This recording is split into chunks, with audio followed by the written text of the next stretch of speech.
Պարոն Գալստյան, ընդհանուր առմամբ տեսնում ենք, որ տնտեսությունում վերջին շրջանում անկումային, այսպես ասած, իրավիճակ կա որոշ ոլորտներով, հիմնականում գիտենք այդ վերարտահանման, արդյունաբերության հետ կապված։ Հիմա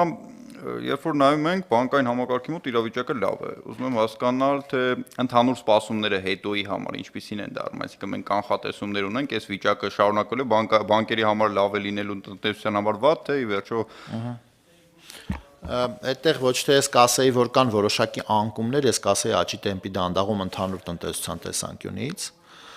կան որոշակի կետեր, որ վերարտահանումով պայմանավորված բնականաբար ունենք բացասական ցուցանիշներ, բայց կարծում եմ դա նաև մեր դրամավարկային հաղորդակցման մեջ մեր կոմունիկացիայի տեսանկյունից մենք բազմիցս նշել ենք, որ վերադառնում ենք նորմալին։ Այսինքն Հայաստանի տնտեսությունը վերադառնում է այն աճերին, որը որ իր պոտենցիալին մոտ է ու այդ վատ ցուցանիշ չի, վատ զարգացում չի։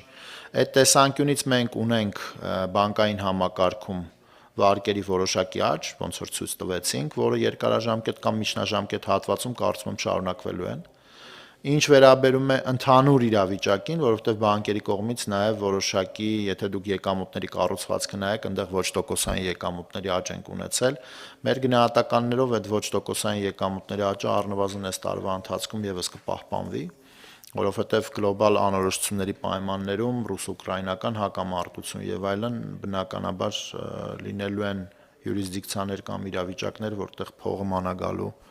կայունություն ու որոշակիություն։ Մենք հուսանք, որ վերջին տարիների ընթացքում մեր երկրում մակրոտնտեսական կայունությունը առավաչանական վկայությունն է այն բանի, որ նաև ինվեստորների կողմից կա որոշակի վստահության պաշարի կուտակում ու չենք կարծում, որ արագ դեպքերի զարգացումների արդյունքում մենք կունենանք արտահոսք Հայաստանի ֆինանսական համակարգից։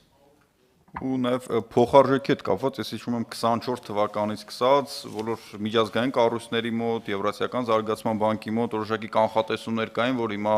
վաղ թե ուշ փոփոխություններ են լինելու, դրամը որոշակիորեն դոլարի նկատմամբ արժեզրկվելու է, բայց ինչպես տեսնում ենք, հիմա էլ դեռ հակառակ process-ն է տեղի ունենում, անգամ կենտրոնական բանկը որոշ դեպքերում լրացուցիչ գնումներ է իրականացնում։ Այս առումով իրավիճակը դարձյալ, էլի կապելով տնտեսության հետ, երբ որ նայում ենք տնտեսությունում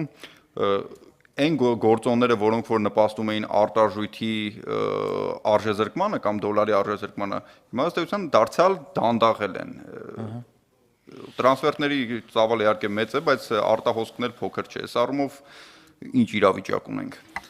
Այդտեղ էլ ես մի քանի գործոններ կառանձնացնեի ու տնտեսվարողներին որովե ազդակներ տալուց ես կարծում եմ մենք պետք է որոշակի զգուշավոր լինենք, որովհետև ցանկացած մարդ ըստ էության հասարակ քաղաքացիների մեջ մանավանդ իրանք նայում են նոմինալ փոխարժեքին, այսինքն 1 դրամը կամ 1 դոլարը հավասար է 385 դրամ։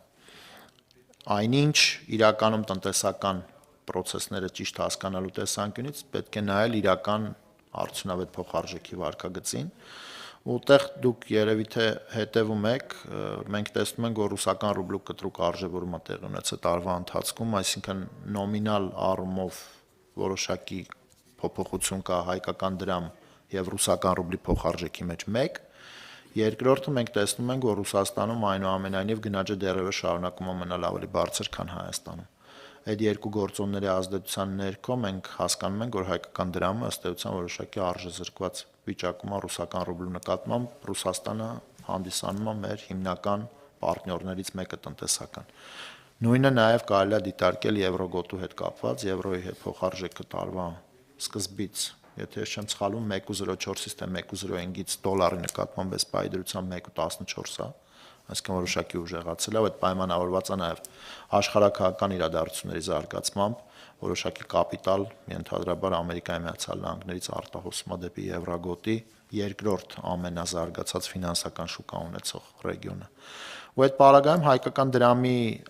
թվացյալ ամերիկյան դոլարի նկատմամբ նոմինալ փոխարժեքի անփոփոխ մակարդակը չի արտացոլում այն ամբողջական պատկերը, որը որ մենք ունենք։ Ռեալ էֆեկտիվ փոխարժեքի տեսանկյունից հայկական դրամը արժեզրկվել է,